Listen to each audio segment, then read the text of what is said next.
So, kamusta po mga ka-Streetwise? So, mga kababayan, nagbago na po ng statement si Presidente Bongbong Marcos regarding nga po dito sa gumugulong na impeachment complaint kay Sara Duterte.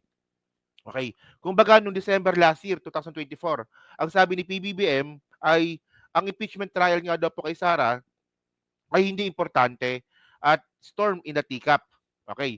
Pero ngayon, ang sabi ni PBBM ngayon, the timing is very poor. Okay. So ito babasahin natin to dito ha. Tama ba 'yung sinabi ko? Okay, tama nga. Timing is very poor. 'Di ba? Marcos Jr. rejects impeachment bids versus Sara Duterte anew. Okay. So ngayon, so sa ngayon, ang sabi ni PBBM, hindi pwede, hindi maganda. Kasi nga daw pangit ang timing. So bakit pangit ang timing? So pag-usapan natin 'yan. And then actually, ibang-iba po ito. Kumbaga nung unang statement niya, sabi niya hindi importante. Ngayon naman, hindi daw maganda ang timing. So magkaiba 'yon. So ano ba, kapag yung timing ba okay na, so tuloy yung impeachment, gano'n ba? At alam naman po natin ang ibig sabihin po ni presidente kung bakit nga po pangit ang timing, kasi nga po mag-e-eleksyon. At mas lalo na mga kababayan, mag-e-eleksyon na nga, umepal pa itong Iglesia ni Cristo sa rally-rally po nila para po maapektuhan yung mga congressman na gustong ipa-impeach si Sara. And by the way, mga ka-streetwise, no, ito po ay base sa sinabi po ni JPE, ni Enrile. Yung statement po na yan. So ngayon, nabasahin muna natin to ha, bago natin ituloy. So sabi dito, no, okay, President Ferdinand Marcos Jr. on Friday, so ngayong araw, maintain his stance against the impeachment bids versus Sara Duterte. So hindi pa rin daw po siya agree. He made the remark when he was asked about his thoughts on Presidential Legal Counsel Juan Ponce Enrile's comment on that the country could suffer very detrimental precedent. Ito ang malupit mga kababayan. Yung sinasabi po ni Enrile na detrimental president. Kasi ibig sabihin nito mga kababayan, yung president na yan yung spelling P-R-E-C-E-D-C-E-D-E-N-T, president. Ang ibig sabihin niyan mga kababayan, kung hindi po kasi ma-impeach si Sara Duterte ngayon at hindi po tumakbo yung impeachment trial, posible po itong maulit sa iba. O, di ba kasi magiging president ito na, ay, si Sara nga nakalusot, ba't ako hindi? Di ba? So ngayon ako naniniwala ako, no, dahil umamin naman si Presidente Bongbong Marcos na si Juan Ponce Enrile po ang isa sa pinakamagaling po na legal counsel sa Pilipinas, eh, kinoconsider niya nga po yung advice po ni Enrile. So, balikan natin yan mamaya, no? Balikan natin mamaya yan. Pati yung ginawang rally ng iglesia, no? Kasi connected dito eh. So, sabi pa dito, di ba? Okay. One Ponce Enrile's comment that the country could suffer a very detrimental precedent if it follows the logic inferred by religious group Iglesia ni Cristo during its national rally for peace. Oh. So ngayon, may patama po ito sa rally po na ginawa ng Iglesia ni Cristo. And actually, mga kababayan ito yung hindi ko makuha eh. Sabi ng Iglesia ni Cristo, yung rally daw po nila ay para po sa kapayapaan at unity. Eh ang problema ng Iglesia ni Cristo, mga kababayan, marami po akong kilalang INC. 'Di ba? Personal na kaibigan sa Facebook, at meron akong kilalang dalawang vlogger na INC. Yung dalawang vlogger na INC na kilala ko, nadismaya. So paano nyo masasabing unity yung rally na yan kung meron kayong mga miyembro na nadismaya? Kayo nga mismo eh. Sa loob ng Iglesia ni Cristo, hindi nag-agree dyan sa ginawa ninyong rally. Pumunta lang kasi nautusan. Tapos sabihin nyo, mag-unite buong Pilipinas. I-unite nyo muna yung buong, i-unite nyo muna yung sarili ninyo, political, bago nyo sabihin na mag-unite ang buong Pilipinas. And by the way, lumagpas na nga po kayo sa boundaries ninyo. Dapat religion lang kayo. Lumagpas na po kayo sa boundaries ninyo na nangangialam na po kayo sa politika. 'Di ba? Tulad ng sinabi ko dati, 'di ba? Wag kayo mapipikon. Kasi pinasok niyo yung politika eh. Teritoryo namin mga vlogger tong itong politika mga kababayan, teritoryo po namin itong mga political vlogger. So kayong Iglesia ni Cristo, pinasok niyo yung politika, sa amin to, teritoryo namin to. Kaya nga paniniwala nga ng mga religion, hindi ko hindi ko sinasaklawan kasi nga po religion 'yon, hindi naman politika 'yon. Oh, ako nalayo tuloy ako 'no. So ngayon continue natin. So sabi pa dito, okay. So JPE 'no, JPE is one of our best legal thinkers in the country and he is right. So ngayon nag-a-agree na nga po ngayon si Bongbong Marcos, 'di ba, si PBBM sa sinabi ni JPE. So malamang na kinonsider, 'di ba, ni PBBM yung sinabi ni JPE, 'di ba? There is a consequence to there will be a president. O yan na naman. And it will be very problematic. O ayun. Kung lilinawin natin mga kababayan, ang problematic dito na sinasabi ni Presidente Bongbong Marcos, yung president. Alam niyo ba ibig sabihin ng president? Parang jurisprudence, parang ganoon. Pero not in legal terms, 'di ba? So, ang ibig sabihin kasi ng president na parang yung nangyari ngayon, posibleng paggamit sa susunod na panahon.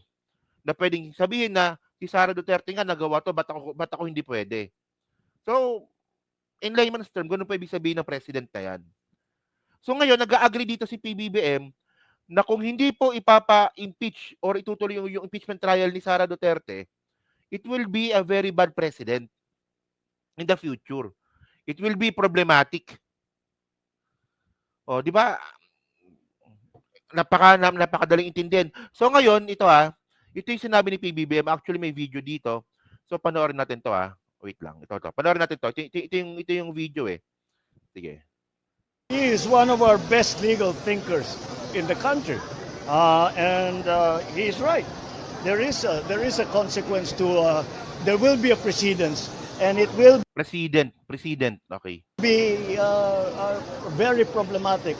But but I still think that now, even if Congress is mandated to process this, Congress doesn't have the House doesn't have a choice, and the Senate doesn't have a choice once these impeachment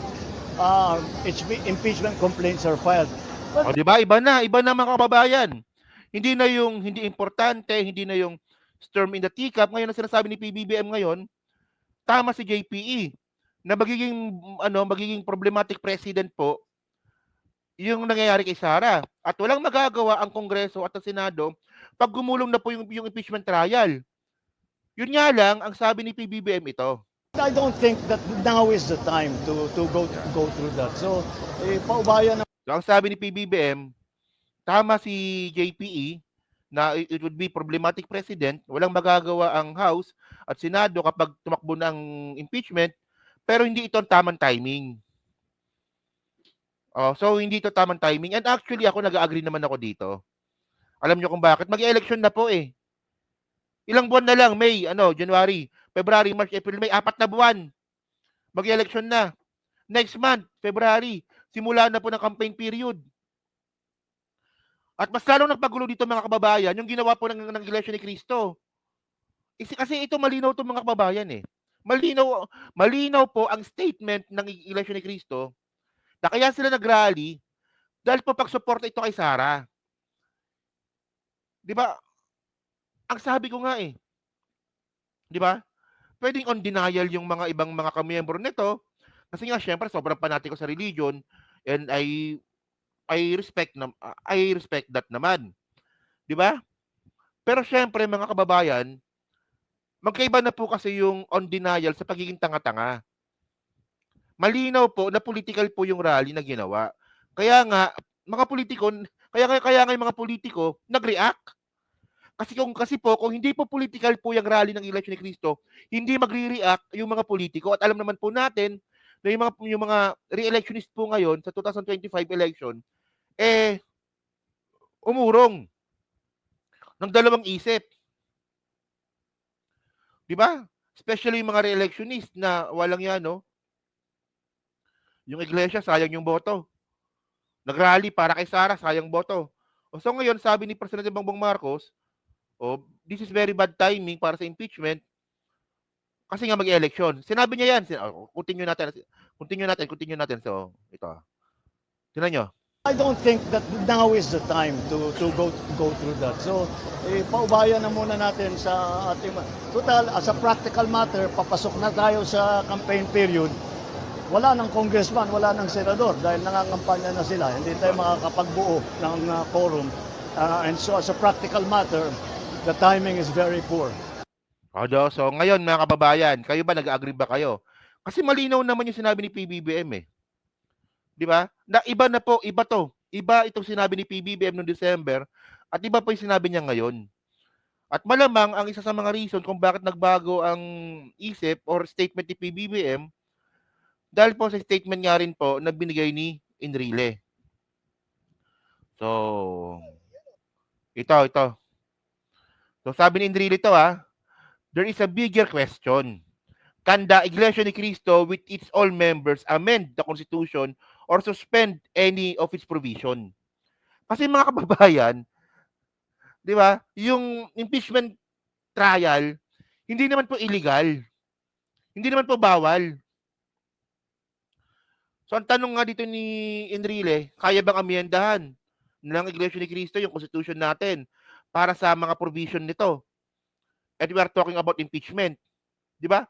We are, sabi niya, continue, we are prepared to discard or sacrifice the value of rule of law for a person or a group of persons. Matindi, di ba? Alam niyo na itong statement na to kasi marami nang nag-content nito at nag-trending ito eh. Pero maganda ulit na pag-usapan natin, di ba? So sabi dito, impeachment is just a constitutional legal process to remove a government officials from his office if there is a ground and evidence to support it. So ngayon, meron bang grounds para ipa-impeach si Sara? Meron. Madami. Meron bang ebidensya para ipa-impeach si Sara? Madami sang katutak. So ba't pinipigilan ng Iglesia ni Cristo? O ngayon, ang gawin ngayon ng Iglesia ni Cristo, total, nagbago naman yung statement ni PBBM, supportahan nyo rin yung sinabi ng Presidente ngayon na ang impeachment trial ni Sara, bad timing ngayon. After election, pagkatapos namin utuin yung mga yung mga politiko para makuha yung black voting naming mga iglesia. Pwedeng ganoon, di ba? Oh. Sabi ko sa inyo eh, pag nangialam talaga ang religion sa politika, mas magulo. Paras magulo yan eh. Religion, politika, magulo yan. Magkahiwalay na teritoryo yan. Tapos pagkasabungin mo, di ba salong magulo? So, imbis na makabuti yung ginawa ng iglesia, nakasama pa. Kayo nga mismo, mga miyembro nyo nga, nagsusumbong sa akin eh. Di ba na hindi sila nag-agree sa ginawa ng pamunuan, ng rally. At meron dalawang vlogger na nagbabanggit na sila ay nadismaya. Dalawang vlogger na Iglesia ni Cristo na kilala ninyo, malamang. O kasi kino-content naman nila yon. Sila ay nadismaya. So ang point dito, kayo nga sa loob ng Iglesia ni Cristo, pagkatapos ng rally, hindi nyo napag-unite yung mga sarili ninyo, tapos ang gusto nyo pa, unity sa buong Pilipinas, parang labo naman ata nun. Di ba? Oh. Sabi ko nga sa inyo eh.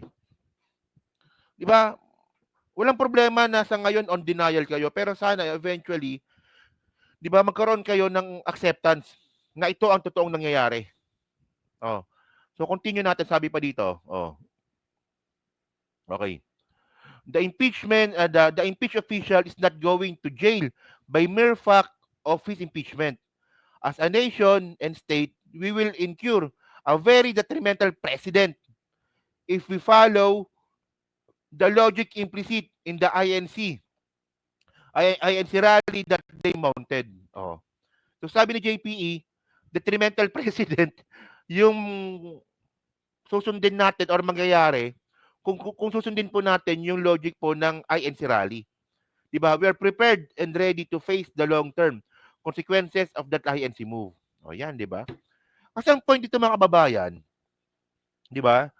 Kung nakalusot si Sara Duterte sa mga ginawa niya ngayon, posibleng maulit po ito sa iba. Kaya nga detrimental precedent eh. Oh. Sana naisip dapat dito ng INC no, na bago kayo gumastos, bago kayo nag-aksaya ng oras, sana naisip niyo naman sana. 'Di ba? na masyado na kayong nagiging panatiko sa isang politiko. So yan mga kababayan, no? So yan po sa Team Replay, no? So ano masabi nyo nga po dito sa bagong statement po ni PBBM? Kayo ba, nag-agree ba kayo na ito ay cambio or turning point or nag-iba siya ng statement regarding po dito sa impeachment ni Sara Duterte or it's just the same? So ayan, gusto ko makita po sa comment section, no? At syempre po, dyan din po sa Team Replay, pa-like, pa-subscribe, at kung di naman kalabisan, pa-share na rin po ng video po na to. So hanggang sa muli po, kita na lang ulit tayo sa susunod nating content. So thank you, salamat, and bye-bye.